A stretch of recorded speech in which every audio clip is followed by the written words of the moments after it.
Autour de cette table, des militants du PQ. Depuis mercredi dernier, ils sont au travail sur le terrain et dans les 3 bureaux électoraux. Une équipe qui était prête depuis mars. C'est sûr que notre implication est nettement plus grande. Dans un comté où la candidate est occupée ailleurs à faire campagne comme chef de parti, le travail des bénévoles se veut différent.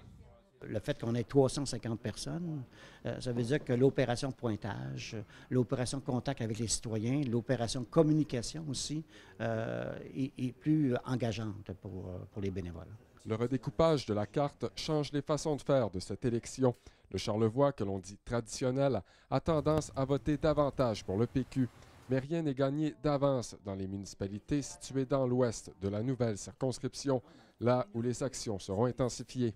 On est bien conscient que le point de départ est différent. Autant ici, la majorité est peut-être plus évidente, autant là-bas, c'est à gagner. Pauline Marois devrait faire campagne dans Charlevoix mercredi. On prévoit que la chef du PQ viendra au moins à 3 reprises dans son comté d'ici le 4 septembre. Me présenter contre une chef de parti, c'est un grand défi. Pour la 2e fois, Pauline Marois aura comme adversaire André Jacob. Selon lui, Québec solidaire a sa raison d'être, notamment pour talonner les vieux partis. Il faut qu'on apporte notre grain de sel, qu'on pose des questions. Et l'intérêt pour le parti est grandissant, dit-il.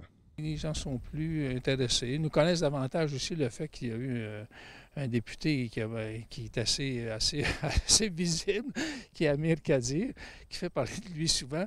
Pendant ce temps, le passage dans la région du candidat de la coalition Avenir Québec se fait toujours attendre. Patrick Harvey, à Baie-Saint-Paul.